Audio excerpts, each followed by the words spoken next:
सयार तू मेरे इश्क दा निकले आ बेवफा तू अखा किसे होर नाल लाइया सदा मैं मने तू मेरा ते मैं तेरे यार हुन दस मैं किवे वंडा अपनी जिंद जानिया।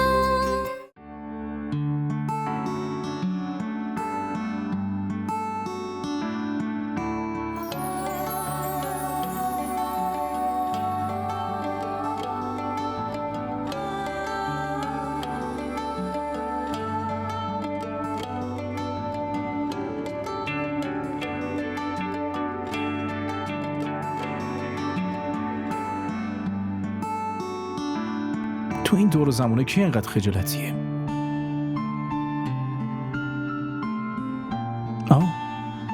به نظر میرسه از مامانم اشتباه سر زده. صورت خوشگل رو دیده و عروس رو واسم انتخاب کرده. عروسی رو هم برگزار کرده. ولی نمیدونسته که عروس لال تشریف داره. من لال نیستم. خوب شد به همین بهونه صداتو شنیدم. تو صورت من که نگاهم نمی کنی. چطوری میخوای بفهمی که شوهرت چقدر جذابه؟ میدونی امروز این لباسی که پوشیدم و کی طراحی کرده؟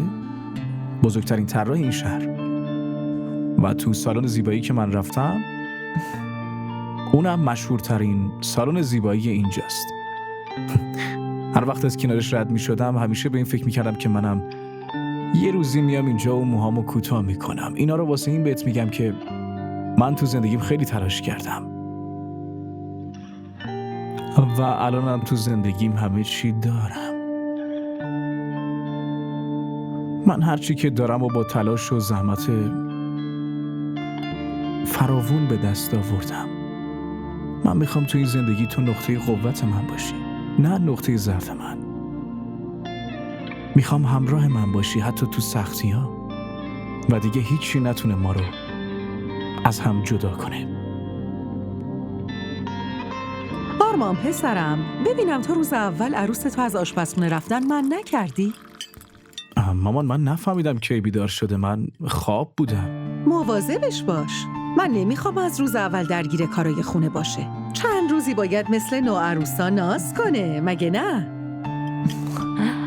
آره حتما باید ناز کنه، ولی من فکر میکردم که کمک دست شما باشه. اینطور نیست؟ مامان من دیشب به ماهره گفتم که چقدر همه یه دخترها میخواستن با هم ازدواج کنن. آره همه یه دخترها آرمانو میخواستن، ولی آرمان هر کسی رو انتخاب نمیکنه.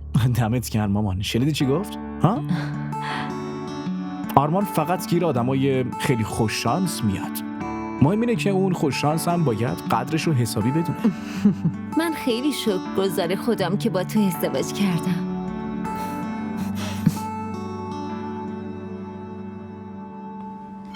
میدونی ماهره، مردم همیشه بهم میگفتن من تو زندگیم هیچی نمیشم. هر کس هر جایی منو میدید همین تلاشو کرد که بهم بفهمونه من لیاقت هیچی رو ندارم. همه فکر میکردن بعد فوت بابا من یه پسر آواره و ولگرد میشم. من هر چی به دست آوردم از تلاشای خودم بوده، واسه بستن در دهن مردم. آره درست میگه. پسر من واقعا خیلی زحمت کشیده. الانم خیلی خوشحاله، مگه نه؟ آره 100%.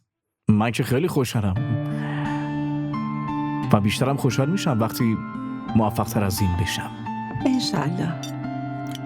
یادم رفته بود، من دیرم شده، باید دیگه برم. چرا پسرم؟ امروز هم سر کار میخوای بری؟ نه من سر کار نمیرم. به یکی از دوستام قول داده بودم با هم کار داره، میرم دیدن اون. زود برمیگردم. باشه پسرم، به سلامت. خداحافظ. خداحافظ. خب دخترم، تو صبونت رو کامل بخور عزیزم. بعدش راحت میشینیم و با هم حرف میزنیم. یکم از این چایی تازه برای منم بریز دخترم. این پدر شوهرمه؟ آره دخترم، این شوهرم بود. این آخرین عکسیه که باهاش گرفتم. اینم پسرم آرمانه. اون همش 8 سالش بود که باباش فوت کرد. سنش خیلی کم بود و نمیدونست وقتی کسی میمیره دیگه نمیتونه برگرده این دنیا. هر روز جلوی در میشست و منتظر باباش بود. ازم میپرسید مامان بابا کی برمیگرده؟ کی هدیه‌مو با خودش میاره؟ و من باهاش حرف میزدم، براش بهونه میآوردم، همش بهش دروغ میگفتم و قانعش میکردم. شجاعت راست گفتن رو نداشتم.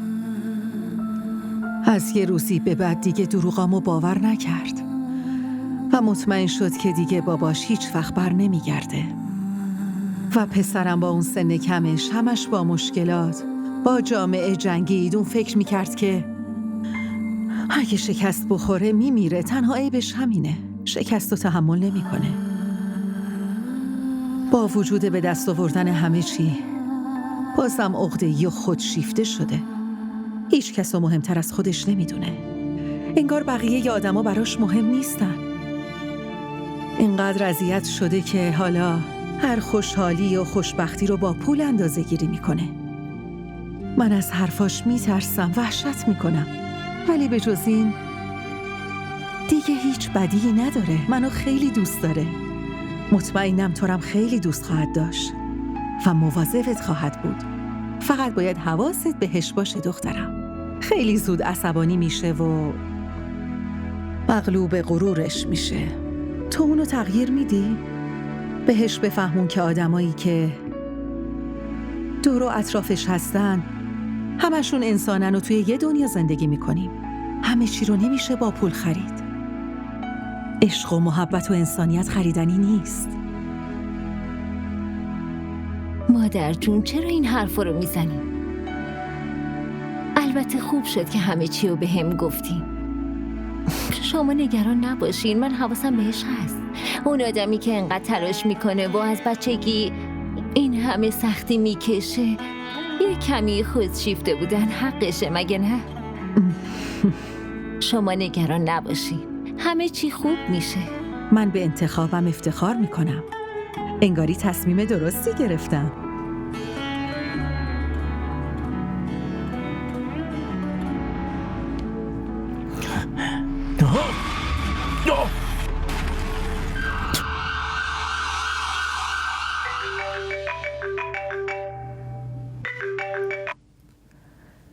الو؟ بله. چی؟ ببینم شما چی دارین میگین؟ اون حالش خوبه؟ مادر جون چی شده؟ خدای من.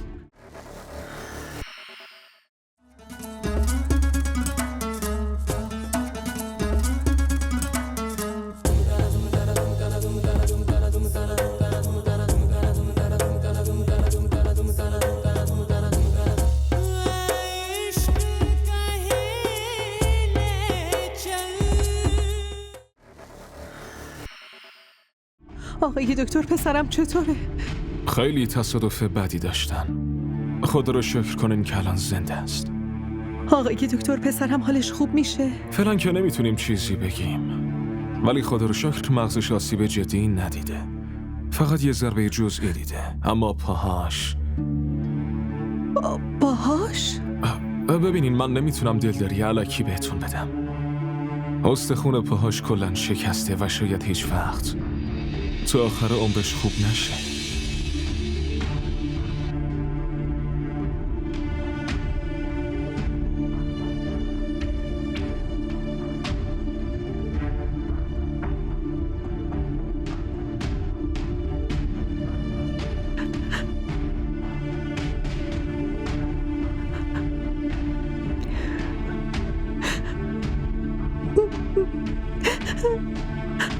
پسرم عزیزم.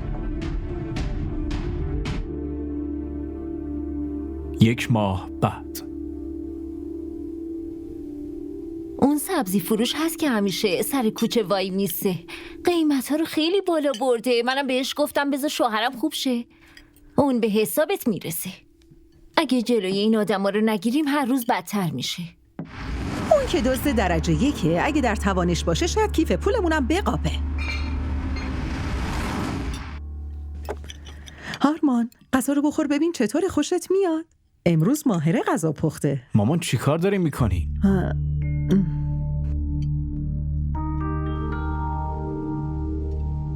پسرم، بهش گفتم غذای مورد علاقته، واسه همینم برات درست کرده عزیزم. مامان من حرف غذا رو نمیزنم. از یه طرف دارین به این نسو میدین که از ما نیافتادم و از طرف دیگه هر کارمو انجام میدین. یعنی من نمیتونم واسه خودم غذا بکشم؟ نه اینطوری نیست. من خودم دوست دارم کارتون رو انجام بدم. ولی من دوست ندارم.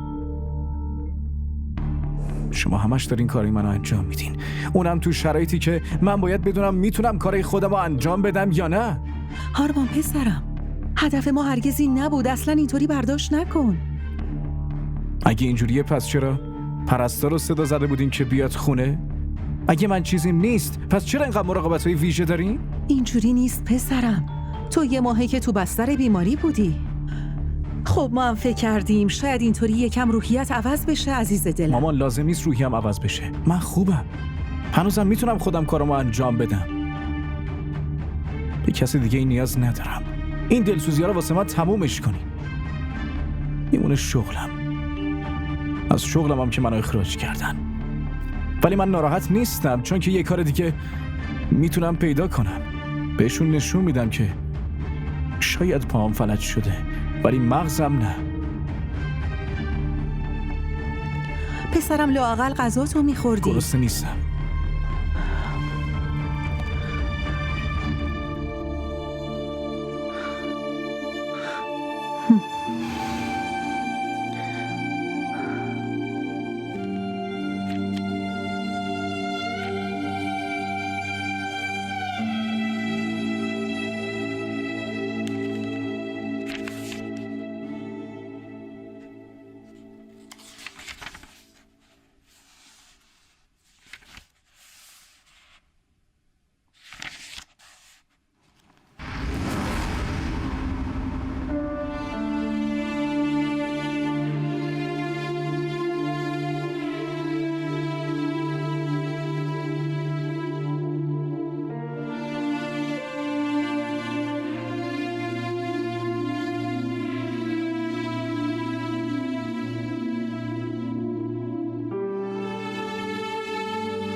من و مادر جون اصلا نمیخواستیم دلتو بشکنیم.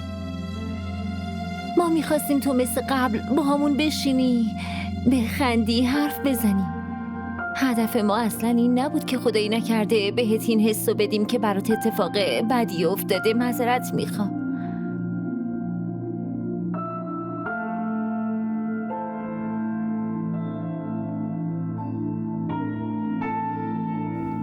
ببخشید.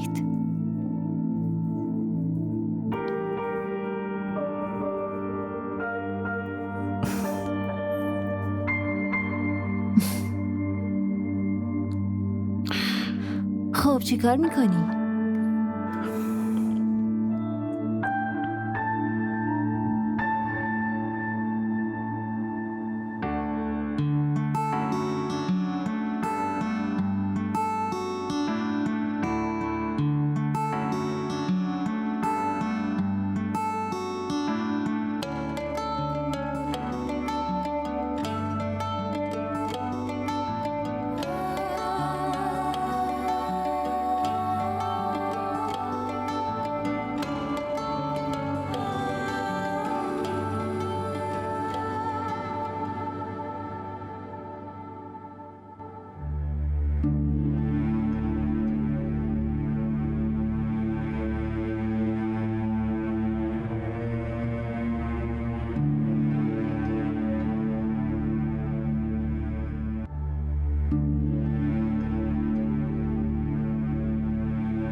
چیزی شده؟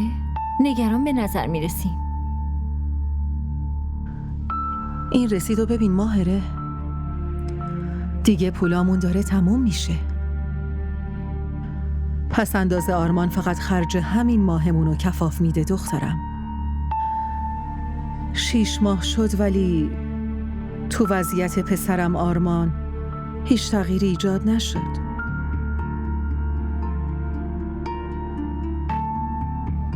حالا چی میشه؟ نمیدونم چی کار باید بکنیم.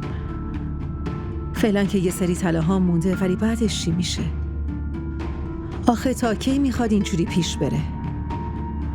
با این وضع نمیتونیم ادامه بدیم. اینجوری مجبور میشیم یکی یکی وسایلای خونمون رو بفروشیم.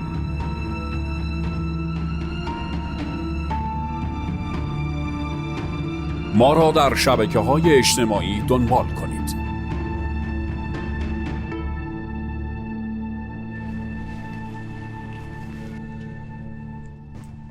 ماهره، تو و مامان همش دارین کارامو انجام میدین و نمیذارین خودم کاری انجام بدم. این اشتباهه. شما دارین به عزت نفس من آسیب میزنین. این چه حرفیه تو میزنی؟ من و مادر جون اگه برات کاری انجام میدیم نباید عزت نفست آسیب ببینه. ما خانوادتیم. آره راست میگین. شما خانواده منین. ولی اگه فردا از یه غریبه کمک بگیرم مجبور میشم التماسش کنم. خدا نکنه. چرا همچین فکری میکنی؟ خدا نکنه اون روز بیاد که تو جلوی کسی سرخم کنی عزیزم. همه چی تموم شد ماهره. همه چی. من بچگیمو هنوز یادمه. خیلی سختی کشیدم. من خیلی خوب میدونم که این دنیای ظالم با یه آدم فقیر چطوری رفتار میکنه. نگران نباش، کارم پیدا میکنی. تو که تازه درخواست کارتو فرستادی. هیچ شرکتی نمیخواد به یه آدم ناتوان کار بده. اینو میدونستی؟ از بس درخواست فرستادم خسته شدم. حالا دارم فکر میکنم که از فردا یه کار دیگه انجام میدم. چی؟ هرچی. حتی اگه یه کار کوچیک. ولی دیگه نمیخوام اینجوری بمونم. آرمان، تو خیلی منفی فکر میکنی. از رو عصبانیت داری این تصمیمو میگیری. تو که حرفت خیلی برات مهم بود. من از گشنگیایی که تو دوران بچگیم کشیدم میترسم. نمیخوام دوباره به اون روزا برگردم.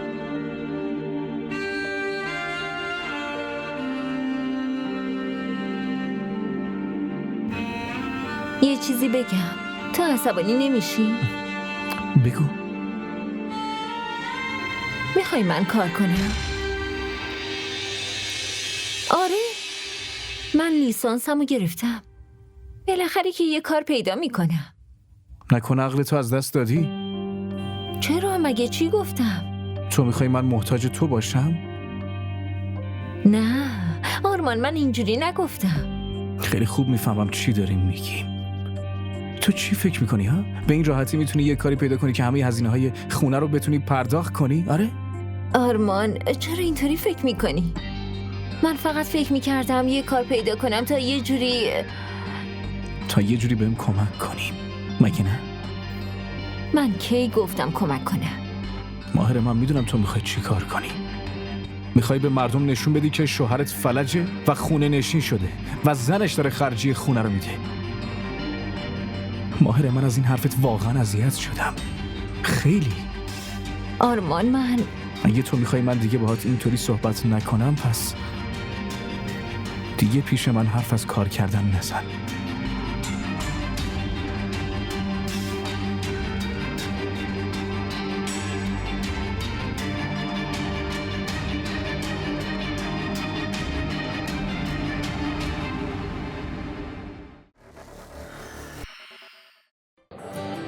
بگو ببینم خوشگله. ببین وقتی آدم عاشق یکی میشه دیگه نمیپرسه که چقدر خوشگل. شاید اون از همه خوشگل‌تر باشه. این عشق عزیز دلم. آب نیست که هر وقت تشنت شد بگی یه لیوان آب بده. برای آب باید هزینه‌شو داد. به همون قیمتی که تشنه‌های کربلا پرداخت کردن.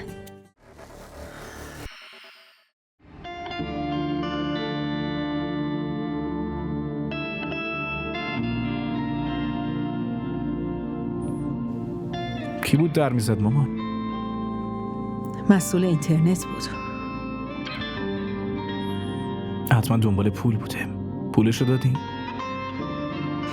نه خیر، بهش گفتم چند روز بعد بیاد. مامان فقط 400 روپیه بود. پولشو میدادین؟ مهمتر از اون بقیه هزینه های خونه است. من برای اونا پول کنار گذاشتم.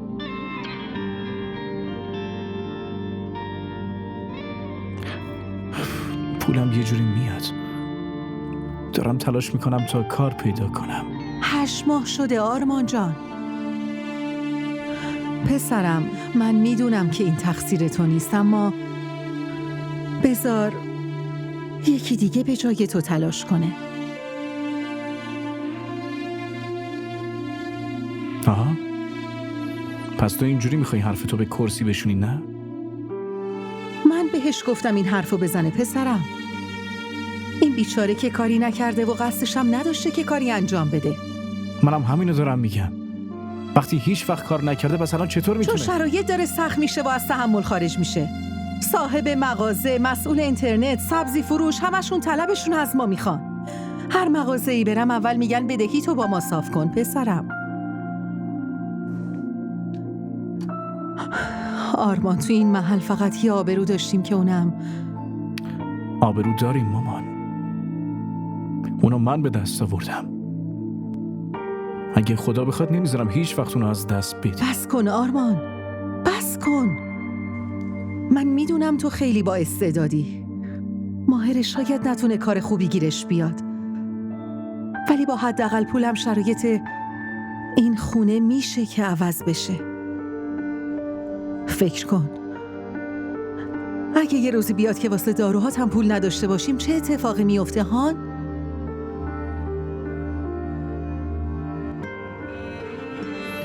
بالاخره یه روز میمیرم مامان.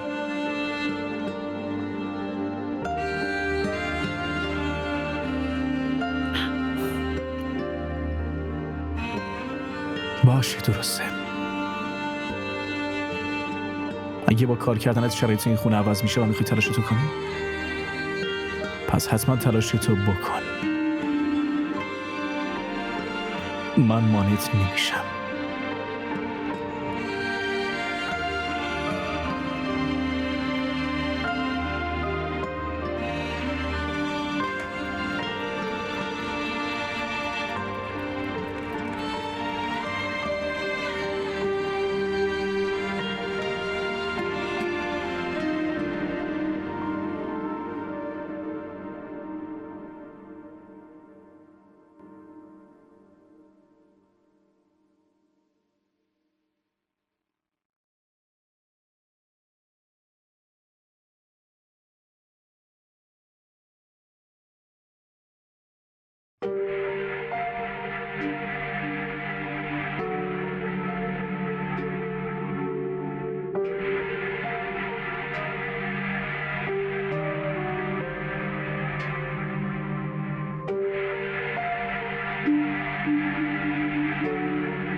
ای بابا، آرمان پسرم صبحونتو نخوردی؟ سرد شده. امروز به جای تخم مرغ آبپز واسط املت درست کردم عزیز دلم. هر روز از یه غذای تکراری خسته میشی. بخور پسرم. ماهره کجاست؟ سر کار رفته. اینقدر زود کار پیدا کرد؟ کارو که 2 هفته پیش پیدا کرده بود و به منم گفته بود، ولی نمیخواست بدون رضایت تو بره سر کار.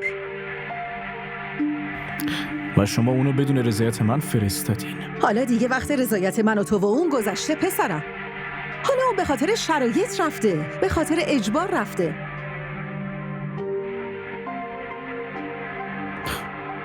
آرمان خان، همه چیو خودم درست کردم و هیچ وقت دستمو پیش کسی دراز نکردم و حالا پیش زنم دست دراز کنم؟ چقدر طرز فکر اشتباهی داری. اون داره مسئولیتش رو به جا میاره.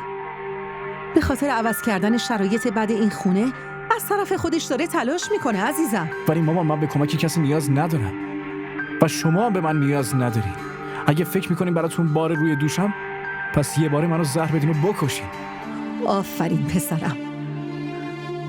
اینو داری به مادری میگی که وقتی تصادف کرده بودی پیش خدا دعا کرد که همه چیمو ازم بگیر ولی پسرمو بهم برگردون. اگه به جای تو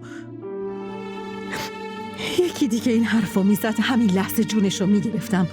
تو باید قدر اون دختر رو بدونی. اون مثل این دخترای این دور زمونه نیست که فقط به خاطر پول باهات ازدواج کرده باشه. اون اومده که عضو این خانواده بشه و داره مسئولیتشو به جا میاره که بزرگاش بهش یاد دادن. مثل این دختر پیدا نمیشه، باید قدرشو بدونی. این دختر برات هر کاری میکنه.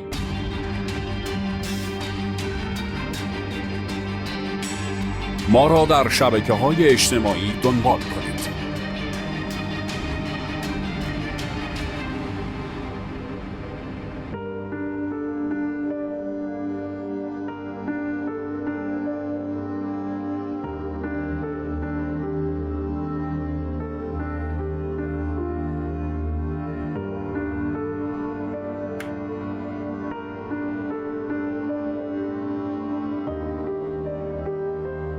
خدافظ.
این واسه توی. امروز اولین حقوقمو گرفتم. ببین. ببرش اونور.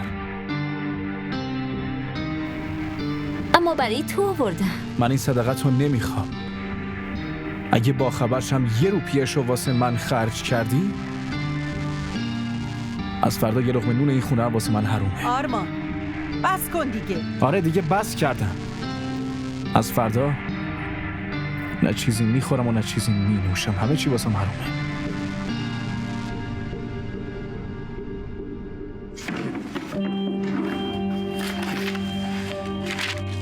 چی کار داری میکنی؟ نکن آرمان. تو چی کار کردی؟ کار خوبی کردم. همونو میخواستین که دیگه توانایی کار کردنم نداشته باشم. بفرما همه مدارکم از بین بردم.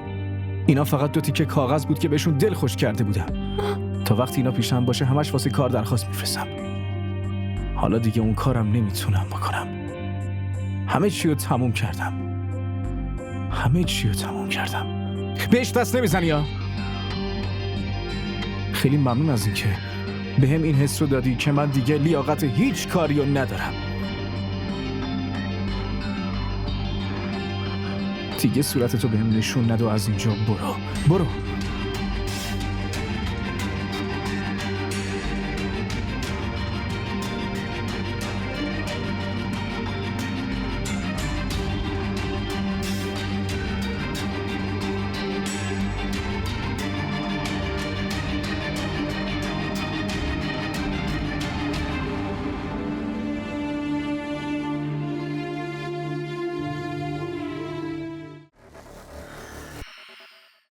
آبروی منو که جلوی همه بردی. منم این کارو نکردم ویدا. واقعا؟ پس کی گفت که تو این کارو بکنی؟ قلبم از اینکه تو رو از دست بدم ترسیدم. عشق من نمیذاره که تو مال کسی بشی. من اینجور عشقی نمیخوام که پدر و مادرمو به خاطر من بی‌آبرو کنه.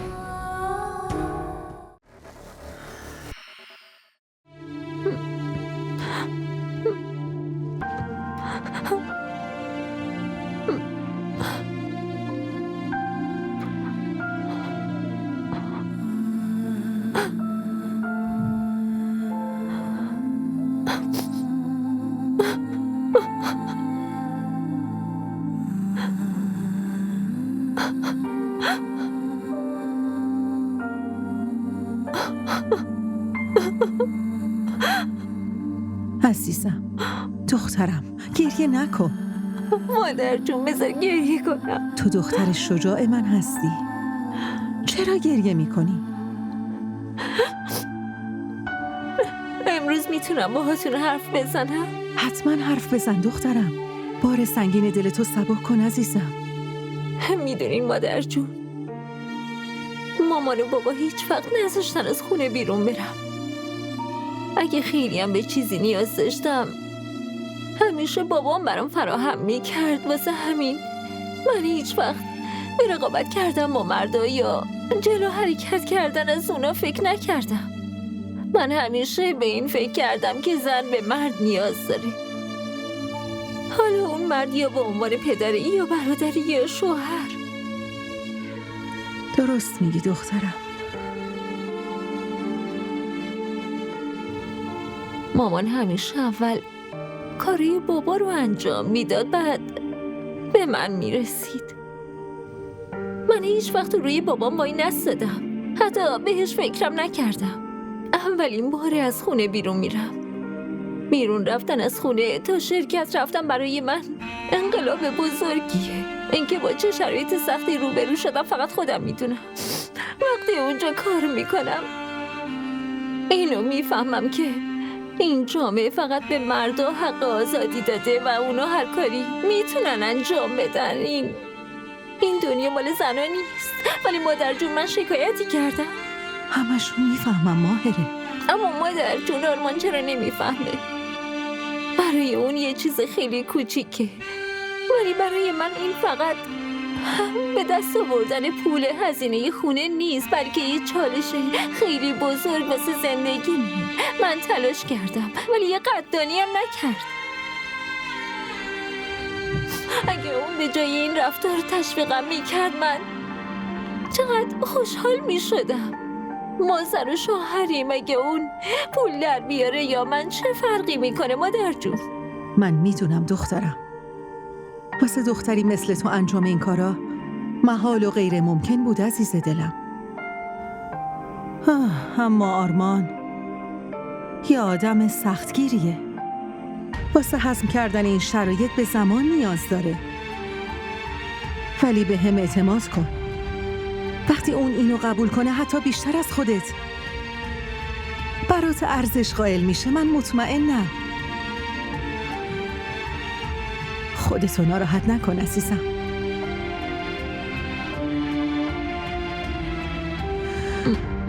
گریه نکن دخترم.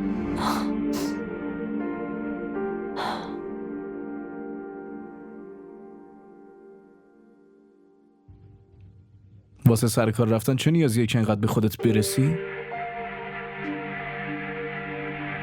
میبینم که داری لباسای خیلی خوشگلم تنت میکنی. ولی این لباسو که خودت برام خریده بودی. آره خریده بودم، ولی شاید یه تغییراتی دادی. نه، همونطور مثل قبلشه، همونجوری که برام خریده بودی. حالا که میگی قبول میکنم، ولی به نظرم این لباس اصلا بهت نمیاد، به هیچ وجه.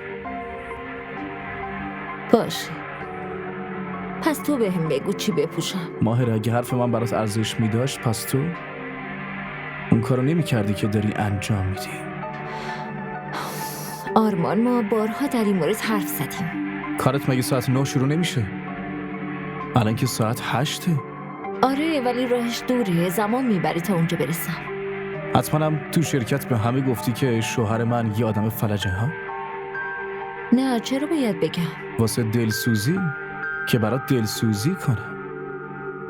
حتما اینم گفتی که تا حقوق تو گرفتی تمام کمال گذاشتی دست شوهرت. من صبونت رو حاضر کردم، برو صبونت رو بخور. حتما تو شرکت یکی ازت خوشش اومده مگه نه؟ چی گفتی؟ اینم ممکنه که تو از یکی خوشت اومده باشه؟ من فقط یه نفر رو دوست دارم آرمان، اونم که توی. اگه عاشق یکی باشی اون اصلا اذیت نمی‌کنی ماهره. با هر کارت بهش این حسو نمیدی که اون دیگه توانایی انجام هیچ کاری نداره. حالا هم خودتو به اون را نزن. واسه هر کسی که اینقدر به خودت میرسی و به خاطر اون به شرکت میری، پس چرا باهاش ازدواج نمی‌کنی؟ برای چی اصلا اینجا موندی ها؟ آرمان، ببینم تو چت شده. واقعا از این حرفات متعجب شدم. حالا که کار میکنم به رفتارم هم شک میکنی. شک نمی‌کنم، بلکه مطمئنم که داری بهم خیانت میکنی. کافی آرمان. یه زن بیشتر از همه احترام براش مهمه و وقتی بقیه از حدشون بگذرن پس اون تصمیمشو میگیره. منم امروز تصمیممو گرفتم.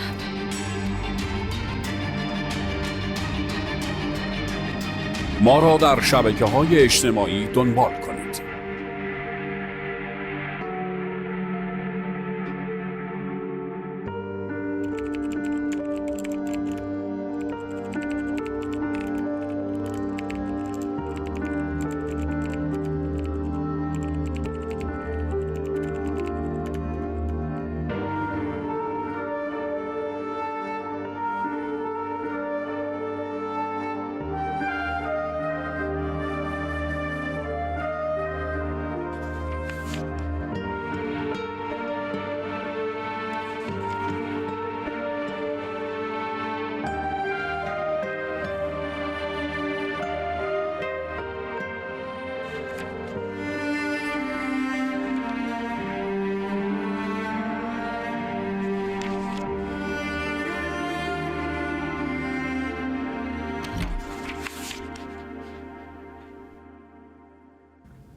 نمیدونم ماهره کجا مونده.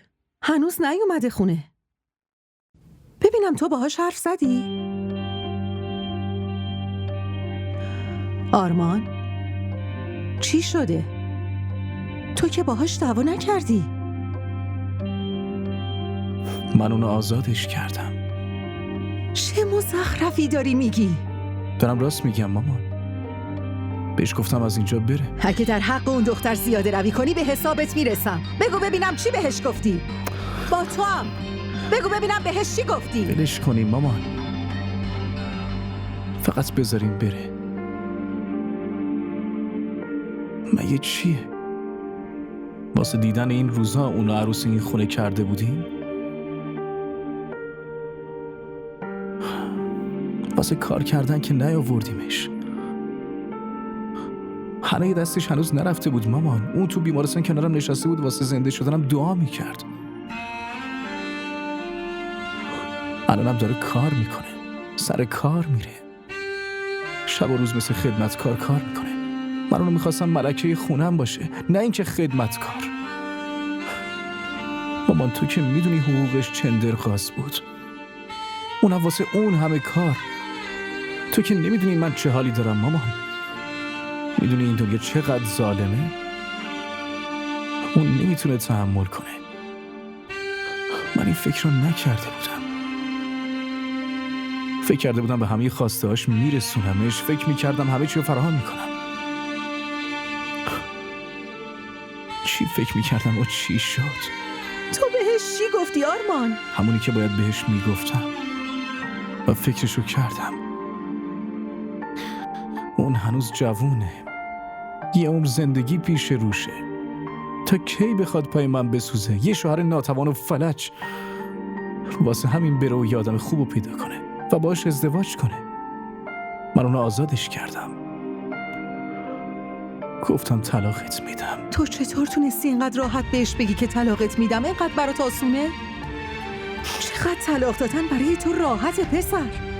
تو اصلا میدونی این کلمه طلاقو که داری اینقدر راحت میگی چقدر میتونه اونو اذیتش کنه؟ اون دختر برای تو هر کاری کرد که حتی تصورشم نمیکرد، ولی تو پاداش فداکاریای اونو داری اینجوری میدی. تو چقدر بیرحمی پسرم. منم نمیخوام فداکاری کنه مامان. من زندگیمو دوباره میخوام. من پاهامو دوباره میخوام. میدونی مهمترین چیز برای به دست آوردن یه معجزه چیه پسرم؟ اعتماد و ایمان داشتن عزیزم.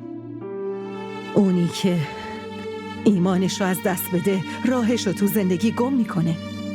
اینطوری زندگیت بی هدف میشه.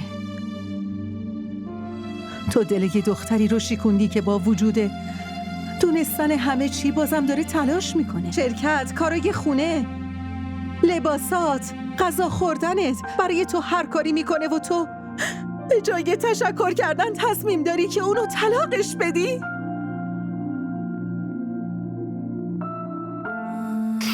من اشتباه کردم پسرم.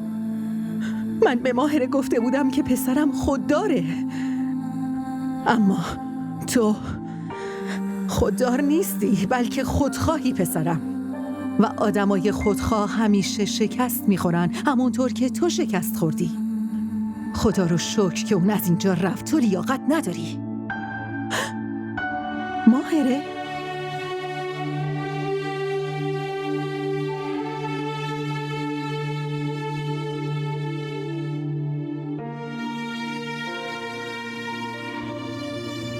داروهاشو آوردم. مواد غذایی تو آشپزخونه است. میوه هم آوردم. الان آب میوه درست میکنم. مادر جون اینم یه مقدار پوله. دخترم به این چه نیازیه؟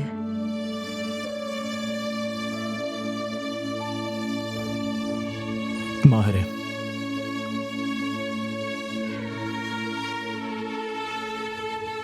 معذرت میخوام.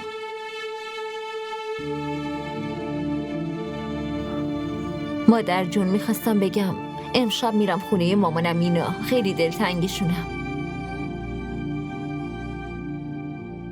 عذر میخوام ماهره. من عذرخواهی نمیخوام آرمان. فقط خوشحالی میخوام. زندگی آروم میخوام. ولی زندگی ما مشکلات زیادی داره مگه نه؟ و مشکلات یه بخشی از این زندگیه. وقتی نباشه پس این زندگی دیگه زندگی نیست. همیشه به خودت فکر کردی؟ هیچ وقت فکر نکردی من چی میخوام یا چی نمیخوام؟ من میخواستم کنارت باشم. این تصمیم منه.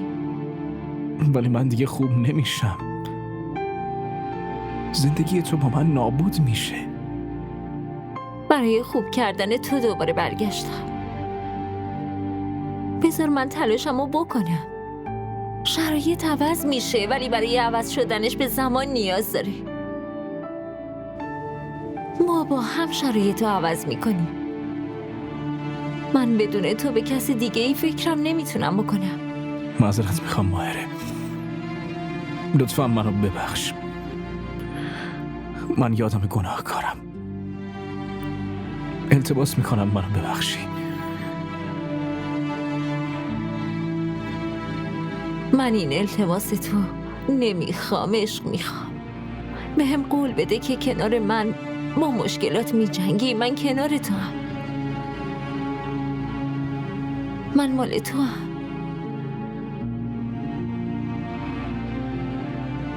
و منم مال تو هم.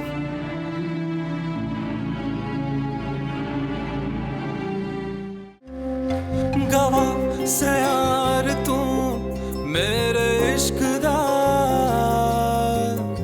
निकलिया बेवफा तू अखा किसे होर नाल DDTV ارائه کننده بزرگترین سریال های درامای ترکی، کره‌ای، پاکستانی دوبله شده به فارسی می باشد. لطفاً سابسکرایب کنید و عضوی از خانواده ما شوید.